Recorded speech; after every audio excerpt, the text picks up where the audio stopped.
don't let perfection be the enemy of good enough. And I think that obsession with perfection, it is probably, it's finding that, because who's judging the perfection? If it's me judging the perfection, I'm never going to find it perfect. Whereas from somebody else's perspective, it's perfect as it is. This week on Great Conversations, I have the absolute pleasure of being joined by Belinda Jones. Belinda is a teacher. Specifically, she is head of PSHE. Belinda, welcome to Great Conversations. Thank you for having me. I'm delighted to be here. Oh, so am I. So let's jump in with your question that was left by the previous guest. Okay. So Belinda, time is precious. It doesn't wait for anyone. And once it is spent, it's spent. No do-overs, no refunds. If today was your last day, what would you do that you normally wouldn't? Am I allowed to start by saying I slightly resented this question? I think the way that the language is in the question is really emotive, isn't it? Like, it's the last of a day, no do-overs. I mean, obviously it's completely true, isn't it? But it's my last day. What am I going to do? What am I going to do differently? Reflected a lot on this, made me quite conscious of choices that I'm actively making in my life, which I probably need to change a bit. Because if I was going to do things differently, I would spend time with my family, which might tell you a bit about how much time I get to spend with them normally. I would 100% be spending the day with my family. So I have 3 children.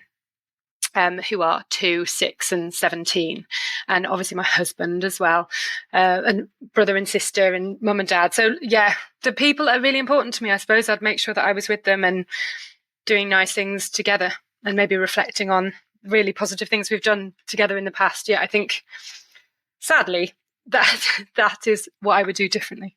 Yeah, but it's interesting that you say that, because there's research, isn't there, of people who are on their deathbed, and then they ask them, like, what is it, the top 5 regrets of the people who are dying, and the top one is spend more time with the people who I love the most in the world. Like, I wish I'd spent more time with the people who I love most in the world. And it's like, I think what you're speaking to is the way that modern day living is set up, isn't it? Is that we give more time to the likes of our job than we do to the people, like to the relationships in our life that actually bring us joy or that really matter most to us.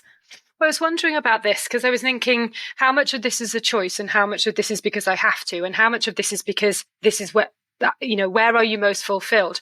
And I love my children. I absolutely adore them, but I'm not a natural kind of stay-at-home mum. I'm not that creative in that kind of, let's do this kind of activity. I'm not brilliant at. I also really love my job. And I'm highly motivated by it. It's hugely important to me. I feel like it's impactful. So there's that as well. And so actually, as a result of that conversation and reflections on what the last few years have been like, I'm just about to go back to school, and one of my very conscious efforts is going to be around holding myself accountable and using my time well, and going home earlier and spending more time with the children. And what are some of the ways that you're thinking you're going to achieve that? Because what you're talking to is that work-life balance, isn't it? The elusive work-life balance that so many of us are trying to get in our life. Well, I think partly is about the way that I work, but partly it's also that I'm now in a position to be able to.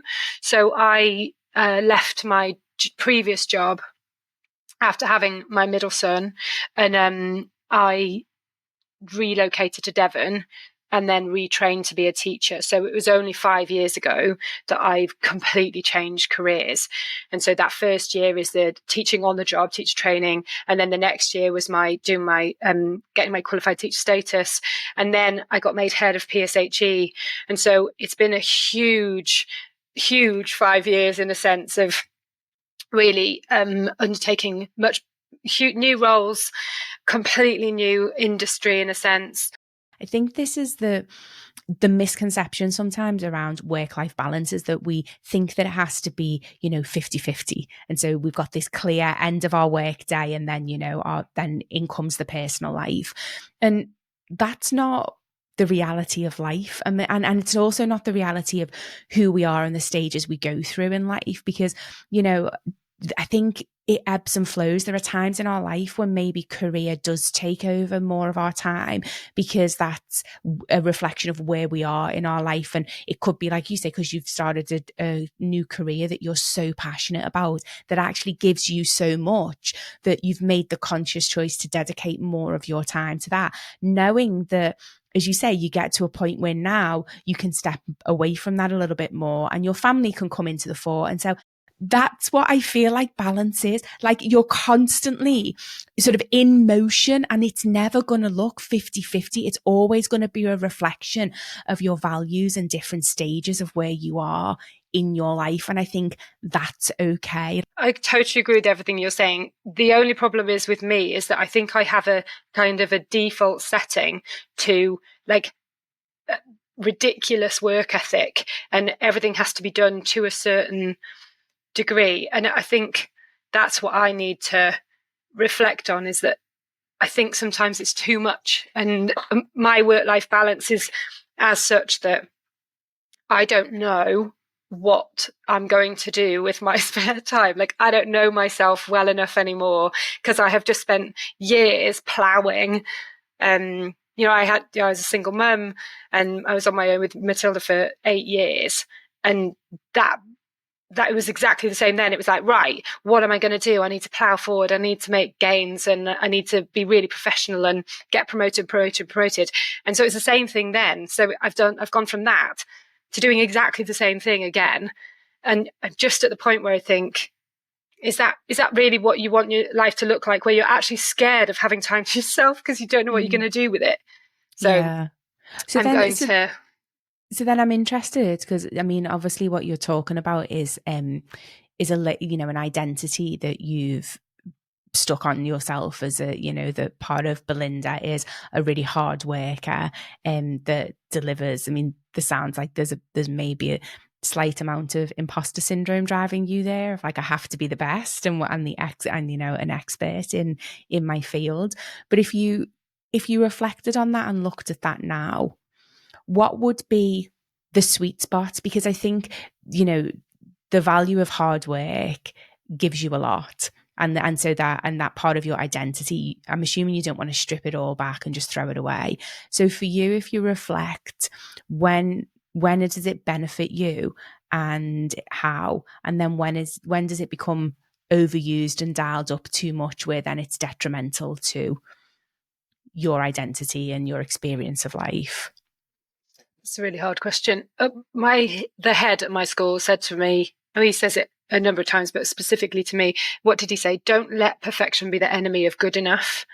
And I think that obsession with perfection, it is probably, it's finding that, because who's judging the perfection? If it's me judging the perfection, I'm never going to find it perfect. Whereas from somebody else's perspective, it's perfect as it is.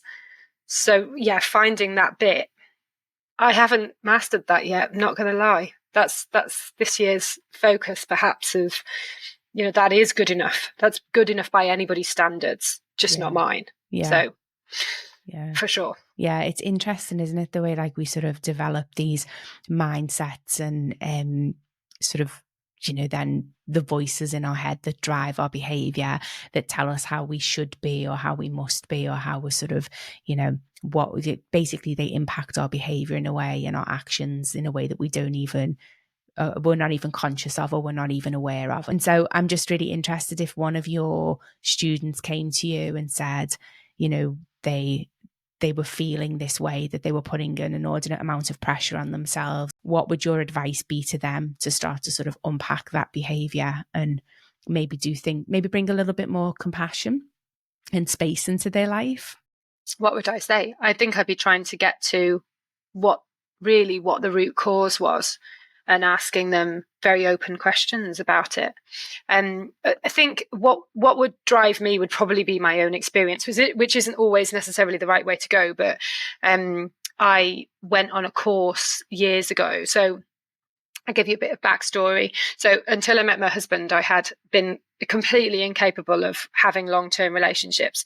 I think I'd managed about 18 months was like the longest I'd managed to stay in a relationship for. But when I met my husband, I was like, I cannot screw this up. Like, I mustn't screw this up. And I knew that I was moving into this kind of self-sabotage mode.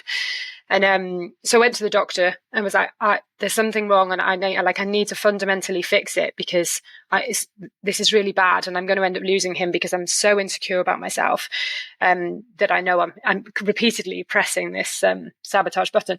So she was really helpful, and she sent me on this course. We had to find our bottom line belief about ourselves.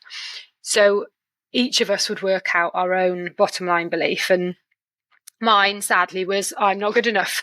And what you get from that is your rules for living. So if you're not good enough, then you need to, for me, it's like, well, I need to work harder than anybody else, or I need to get these results, or I need to do this, or I need to do that. Or they can be quite negative. So I'm not going to engage in that because I'm not good enough for it. Therefore, it's going to go wrong. So I'm going to sabotage it from the outset. And it was transformational for me, absolutely transformational, in terms of how I viewed myself, but also how I saw other people, and the compassion that I could bring to conversations or relationships with other people. Because if their bottom line about themselves is, I am worthless, then of course that's going to be triggered constantly, isn't it? If I cancel a date, or I don't return a phone call, or whatever it might be, if that person blows up at me, well, okay, that makes a lot more sense. And I may be more forgiving of it. So I think with a pupil, I'd probably be trying to ask questions that would get to that, so that I could understand maybe what their bottom line was about themselves, and maybe what was driving that behavior. And obviously thinking about the short-term changes that you could make. But I think if you can really understand yourself, then you can see why you might be behaving like that, and be, like you say, more compassionate to yourself as a result.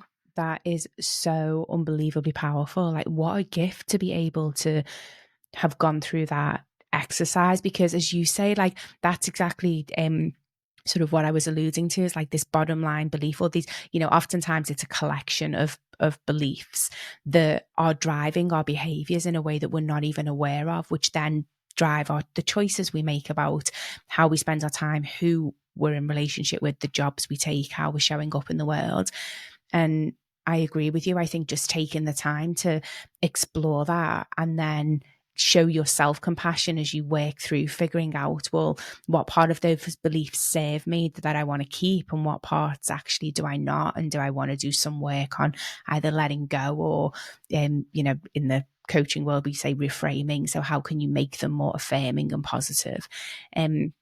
Because exactly what you're saying, it has such a huge impact on your life. It was just the knowing it, just the simple knowing it, which is so daft, isn't it? Because that was quite obviously kind of what I thought about myself, but having it distilled into that I'm not good enough, the simplicity of that meant that when somebody did something, and I would feel, and I knew that my reaction was disproportionate to the situation, I'd be like, it's not what they've done, it's how I feel about me. And so it really did help. And they were very good at looking at how you then change your behavior, and gave you mechanisms and so on. But also what's really nice is that at 43, I'm able to say, I don't feel like that anymore. I don't. And I know you mentioned imposter syndrome. Yes, to a degree, certainly. But equally, I don't think the bottom line is I'm not good enough anymore. It's more like I don't know enough. So that is imposter syndrome. So there's an amazing academic called Dr. Valerie Young, and she says that there are 5 different types of imposter syndrome. 5. And so one of them is the perfectionist, which is obviously like everything's got to be perfect. But there's the one that I'm thinking I associate with, I've got this form of imposter syndrome, so this is why I'm like, is the expert. And so that is believing that you have to know everything right from the get-go. So actually it's not giving yourself grace to learn and to be a student, which for me I found really interesting, because one of my values is a lifelong learner. So I love the process of learning. So I found it really ironic that my form of imposter syndrome is this expert, because I put a lot of pressure on myself to be the smartest and know it all and not make mistakes and get it right first time. And that's Dr. Valerie Young says that's one form of imposter syndrome, which is the expert. That's so interesting. Yeah. But it's weird how sometimes the thing that is negative about you is also one of the most positive things, though, because I don't know about you, but from the sounds of it, I would describe, and I was talking to my boss about this recently, that what I want to be in my flow is where I simply don't know enough, and I'm desperately trying to get there. As much as I criticize myself for not knowing enough, I love getting to know enough. So it's this, that is, I want to be uncomfortable. That is as much as I hate it, it's my favorite place to be, because it motivates me so much. But equally, that level of motivation has detrimental effects on things like work-life balance. So, interesting. Well, yeah, and I think that what it's going back to sort of what I was mentioning before, of like these dialed up strengths, these dialed up values. Like I think if you overplay a strength, if you overplay a value, it can actually start to have negative impacts on your behavior or how you're feeling or how you're showing up in the world. And so it's being, I think, ultimately the superpower is having that level of self-awareness, is knowing enough about yourself where you're building your life around your values and your strengths, and you're able to be in, like, as you say, in flow, I would say thrive.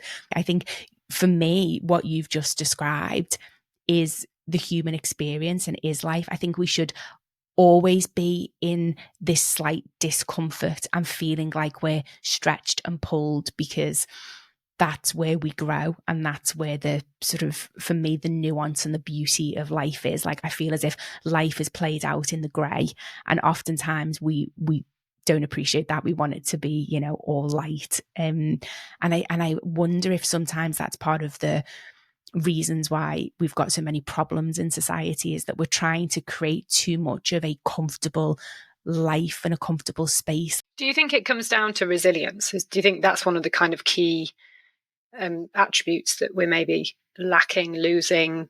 Yeah, it very much is eroding our resilience, and then I think that is having an impact and showing up in what you're seeing, at the moment in the world. So I definitely would say that we see that amongst young people at school, and that we've had a really strong focus on being resilient, emotionally resilient in the face of things going wrong, whether it's a loss on the rugby pitch or not getting the exam result that you wanted, and the kind of coming back from that. It's hard, though. It is really hard for young people, I think, to build their resilience in a world where the route from A to B is often super smooth, and things are delivered in record time. Yeah, Absolutely. It's hard. And so, obviously, you didn't grow up in a world where it was, the route from A to B was really smooth. And so talk to me about, I guess, your journey of resilience. I think from being really young, I was just kind of racked with that I'm not good enough. And I think at school that played out really badly for me. It didn't drive harder work. It kind of drove more really negative, envious, jealous feelings, which are really just, I don't like overusing the word toxic, but in terms of being really detrimental to my self-esteem and my inner girl, as my dad would describe it, it's really pretty negative, and it really had an impact on my relationships, especially with friends, female friends, boyfriends, etc. So yeah, I would say that was it. It didn't really go well for me in that respect. I was really lucky that I left school when I was 16, and I went to I was at an all-girls boarding school before that, which, as you can imagine, probably doesn't help a situation when somebody's already inherently insecure. But then I left and went to an art college, and I did dance and drama, and I just had the most incredible 2 years of my life. And I would say that stage was probably better, because I was, and interestingly, at that point in my life, I think I was really like aligned. Everything was aligned in terms of what I was doing, what I was studying, I was really passionate about, and I felt really good at. So that felt good. But then I went to university and it all just went horribly wrong. I ended up dropping out after a year. And then I just had no direction, and it had no identity. That had always been the kind of singing, dancing, performing, really talented young person. And then I didn't have that anymore. So that was a really, really unpleasant time, and I think played heavily into my feelings of I'm not good enough because I'm not clever enough either. But then my sister said, "Why don't you move to Oxford? Like just come." So I moved down. It was Friday afternoon, and it was just before my 20th birthday. And I said to myself, if I can get a job and a house by the time I'm 20, then I'll stay. And I did.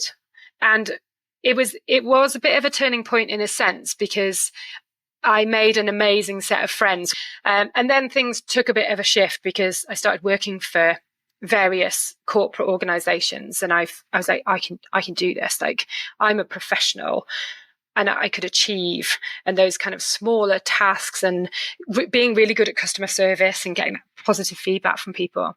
I just moved into a kind of like, I can do this. And as a result of that, ended up going to university to do business as opposed to dance and drama. And my dad was like, you've fallen off the stage into the boardroom. And because I do think all of those skills that you have, like performance and kind of being able to step into a role, really helped. I did my degree and it all went very well, but I fell pregnant immediately after my degree. It sounds as if, being in Oxford, you're starting to sort of scratch at the authenticity and finding out and determining your identity. And then you become a single mum. And so talk to me about like sort of your journey from there and the impact that had. I find it complicated to talk about and complicated to reflect on, because obviously everything is a reflection, isn't it? And you're going to look at things in a more kind of compressed way.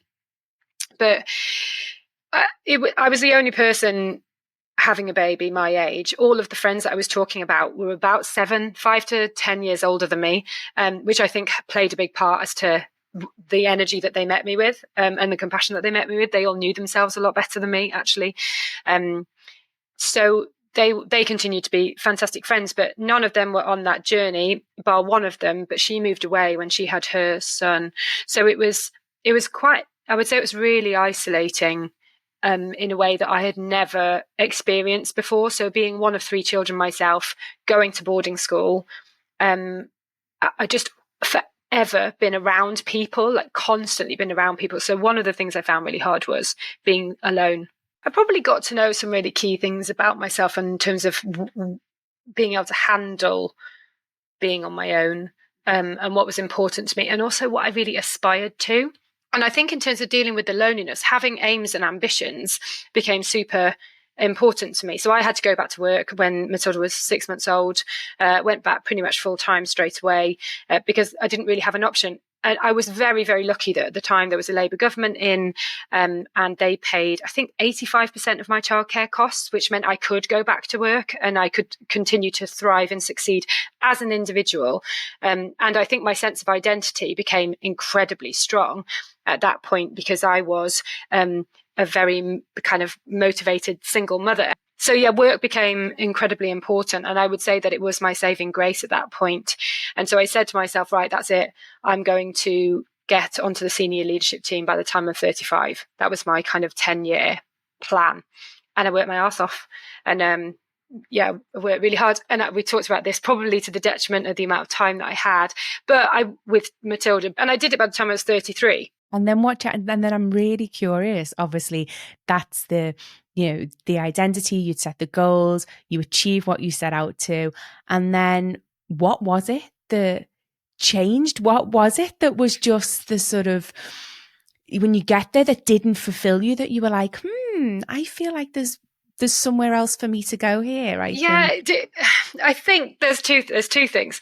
I know, again, vividly remember this. So I just got appointed to senior leadership team, and there was a senior leadership conference. And no joke, it was like the doors opened and I walked in and kind of expecting to be blown away. And it was just full of people that I already worked with that I knew didn't know everything. I don't know. I think I was just expecting it to be like everybody would be really strategic and really like it, I don't know, progressive and know their stuff. But it wasn't like that at all. And I remember just being really kind of deflated and a bit like, oh, okay.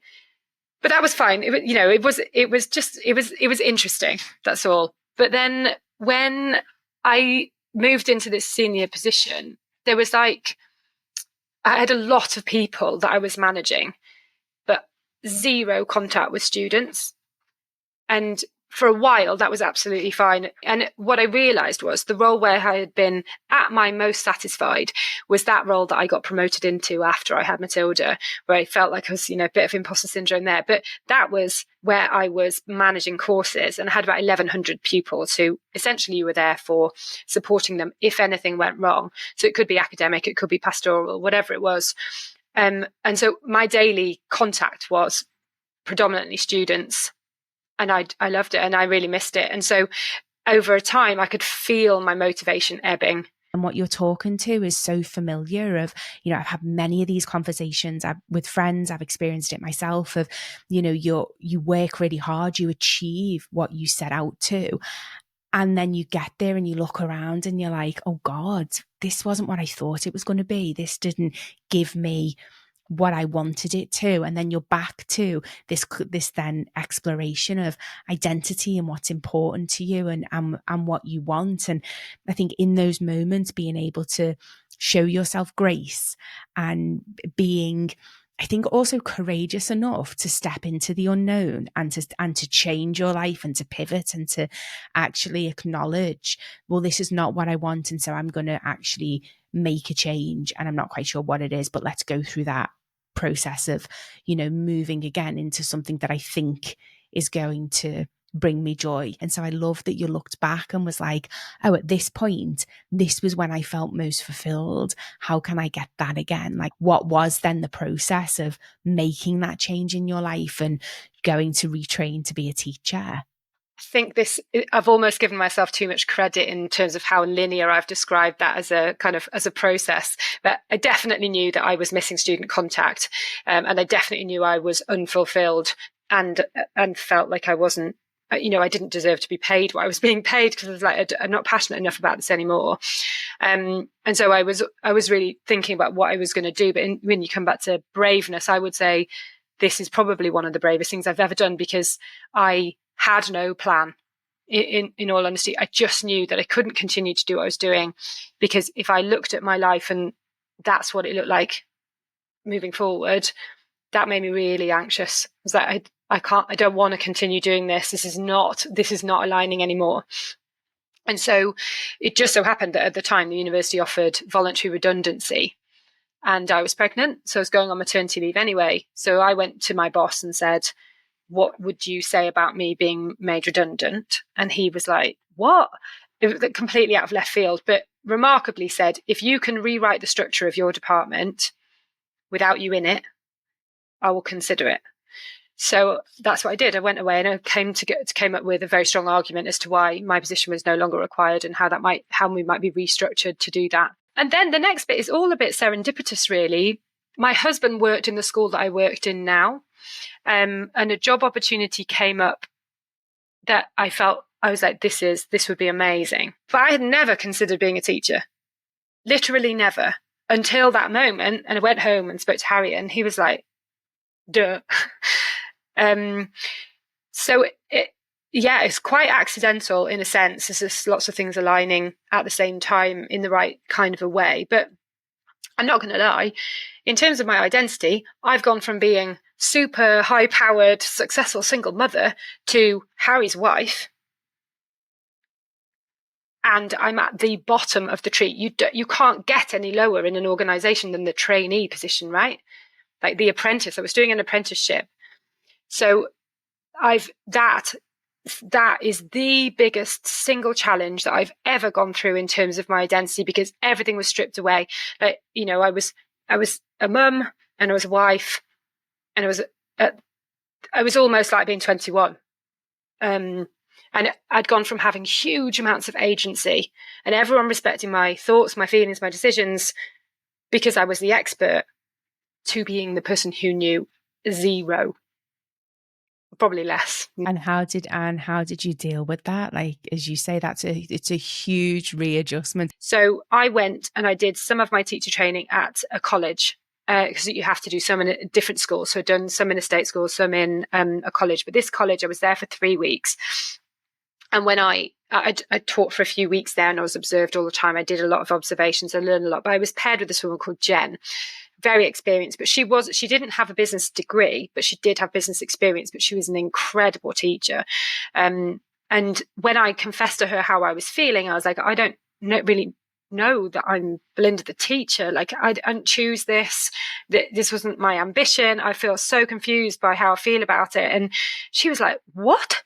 And she went, you were born to be a teacher. And in that sentence, literally everything changed. I was like, do you really mean that? She was like, you've got it. You've got it. And even if she didn't mean it, like it really did do the trick in terms of building my confidence and enable me to move forward. So I think other people telling me that I was doing all right was really important. All that I can hear through what you shared is relationship. It's just the importance of the relationships that you've cultivated in your life. And so I'm also really interested to know what is your relationship, or how would you describe your identity now and your relationship to yourself now, like having been on that journey, and really that journey to step into, as I say, the authentic Belinda.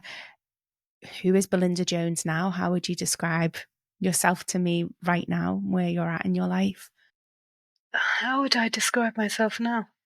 That is such a good question. And I suppose in many ways it's more about how I feel than how I would kind of, I don't know, distill my characteristics. Does that make sense? Like, who am I? I am a mother, and that's really important to me. But I'm also a teacher, and that is really important to me. Like, I'm a teacher. When I first said that, I was a bit like, I'm a teacher. Like, it jarred. I was like, this isn't what I expected or what I anticipated, but I'm so proud of what I do. So I think I am, what's my identity? I am a teacher, and I'm somebody who is passionate about young people, and I am fulfilled in terms of what I do. But is that identity? I'm not sure that that's necessarily my identity. But yeah, I'm a teacher, and I'm glad I'm a teacher. Yeah. But you can also, in that definition of teacher, teach yourself as well. It doesn't necessarily have to be, a teacher to others. It's also a teacher to yourself, isn't it? That's so true. And a learner. Exactly. Yeah. And I would say as part of my identity that I've become a much more compassionate human being, and that, I tend to operate from a position of compassion and forgiveness and trying to understand others, when I don't think that would have been necessarily my starting point years ago. I would have said previously that I had quite a victim-like mentality, and it sounds like a really negative thing. And it's like when people use the phrase attention seeking, it sounds so pejorative, doesn't it? And it's kind of horrible. But I don't think there's anything wrong with being somebody who seeks attention. Or somebody who sees themselves as a victim. It's just a learned behavior as a result of your environment. But I wouldn't say those things about myself now. I see myself as being pretty powerful and being able to influence the things that happen to me, as opposed, to someone who things happen to, which I think up until I had Matilda, I think I felt like things happened to me. Things were done to me. I don't feel like that. Yeah, you're speaking to the empowerment of the journey of transformation, isn't it? Like, by undertaking these questions around who am I, what do I value, what do I stand for, there's a consequence of that where you're taking personal responsibility and ownership. And then by stepping into that, it becomes then a lot more difficult to assume life is done to me and the victim mentality, because actually you realize you're in control and you start driving the conversation and that journey and that exploration. So it makes sense to me that you would say that now. So, Belinda, I have a closing tradition on this podcast. I ask all of my guests, what is something that other people value that you don't? Thought a lot about this one as well. I think the thing that I value about more than other people, that maybe other people don't, is aging. Not saying that it's not challenging to get older and the kind of physical challenges that come with that, but I I am such a more sort of authentic, happy, fulfilled individual at the age I am now, with the self knowledge that I have, with the boundaries that I have in my relationships and so on, and in my life generally. So I would say I really, really value that process now. So I really appreciate all of the things that getting older has brought me, and the fact that I'm getting to be here at all, I think is a pretty cool thing. But like I say, not without its challenges. I've got quite a sore hip at the moment. I love that though. That's so beautiful. And also I personally have experienced that, what the value of aging is, that self-awareness, and is the confidence, and is the, it feels like I feel like I know myself so much better and deeper now. That I'm older than I ever did when I was younger. Belinda, thank you so much for your time. I've absolutely adored our conversation. Thank you so much. Thank you. A few things stood out for me in this episode. One of them was very much Belinda's ability to embrace this learning mindset and journey in service of finding her authenticity and navigating different career changes and ending up in a place in her life where she truly feels connected to herself and her purpose. And if you're inspired by her story like I was, and you want to get started on your own journey to authenticity, then check out www.integrate.net. We have all the resources you need to get started. As always, I'd like to thank my editor, Stia Moritz, and musician, Jamie Jenkins. Sending you all so much love. Bye for now.